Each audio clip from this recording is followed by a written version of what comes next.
حضرت جبریل امین کو کون نہیں جانتا؟ حدیث کے مفہوم بس چند منٹوں میں آپ کو سمجھا دوں کہ حضرت جبریل امین فرشتوں کے سردار ہیں۔ بولیے سبحان اللہ۔ سبحان اللہ۔ فرشتوں کے سردار ہیں، اور جب ہم کوئی نیک کام کرتے ہیں تو لوگ شکرانے کی نماز پڑھتے ہیں۔ شکرانے کی نماز دولہا شادی کے وقت مسجد میں بھی جاتا ہے، چاہے وہ فرض پڑھے یا نہ پڑھے، شکرانہ ضرور پڑھتا ہے۔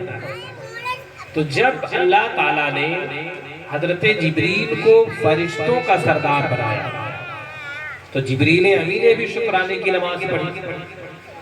آپ پہلی رکعت میں 20,000 برس کھڑے رہے۔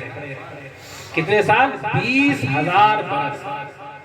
20,000 برس بہت ہوتا ہے۔ رکوع کیا، سجود کیا، اور وقت لگا ہوگا، پھر کھڑے ہوئے، پھر دوسری رکعت پڑھی۔ حدیث پاک کے الفاظ ہیں کہ حضرت جبریل امین نے 40,000 برس میں صرف 2 رکعت نماز پڑھی۔ اور فرشتے ہیں، فرشتوں کے سردار ہیں، فرشتوں سے نہ غلطی ہوئی ہے اور نہ ہونے کا امکان ہے۔ 40,000 برس رب کی بارگاہ میں عرض کرتے ہیں، مولا اب میرا مرتبہ تیری بارگاہ میں اور اعلیٰ ہوا ہوگا، میرا رتبہ تیری بارگاہ میں اور افضل ہوا ہوگا۔ رب نے ارشاد فرمایا، اے جبریل تمہارا مرتبہ ایک طرف، تمہاری شان الگ ہے، تمہاری عظمت الگ ہے، تمہاری بلندی الگ ہے۔ میں اپنے محبوب کو پیدا فرماؤں گا، بولو سبحان اللہ۔ میں اپنے محبوب کو پیدا فرماؤں گا، میرے محبوب کی امت گناہگار ہوگی، گناہوں میں ملوث ہوگی، مگر وہ 2 رکعت نماز فرض اگر پڑھ لے تو 40,000 برس کی عبادت اس عبادت سے کمزور ہو جائے گی۔ 40,000 برس کی ایک طرف اور چند منٹوں کی فرض نماز ایک طرف۔ حضرت جبریل امین عرض کرتے ہیں، مولا میں فرشتوں کا سردار ہوں، مجھ سے نہ غلطی ہوئی ہے نہ ہونے کا امکان ہے۔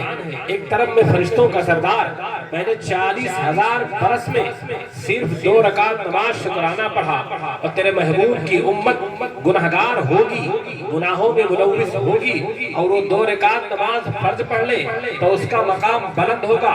تو رب کائنات نے ارشاد فرمایا، اے جبریل سنو، تم نے جو نماز پڑھی ہے وہ اپنی مرضی سے پڑھی ہے، اور میرے محبوب کی امت جو پڑھے گی میں نے اس پر فرض کرا۔ یہ مرتبہ ہے بے اجازت جن کے گھر جبریل بھی آتے ہیں۔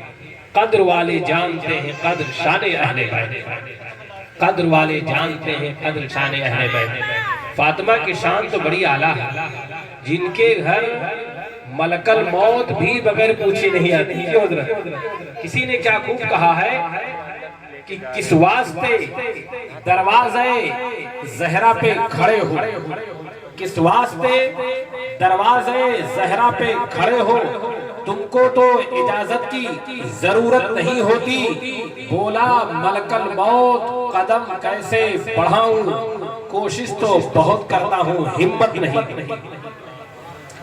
دنیا میں ہمارے باپ دادا پردادا سب نے جب سجدہ کیا تو سبحان ربی الاعلیٰ پڑھا، سب نے یہی پڑھا، تمام نبیوں نے پڑھا، تمام رسولوں نے پڑھا، تمام صحابہ نے پڑھا، تمام تابعین نے پڑھا، مگر اللہ کے حبیب نے جب سجدہ کیا تو رب کو بھی یاد کیا اور اپنی گناہگار امت کو بھی یاد کیا۔ نماز جیسی اہم عبادت میں اللہ کے نبی نے کہا، رب حبلی امتی، اے رب میری امت کو میرے حوالے کر۔ کتنا گناہگار امت سے پیار ہے اللہ کے حبیب کو۔ درود پاک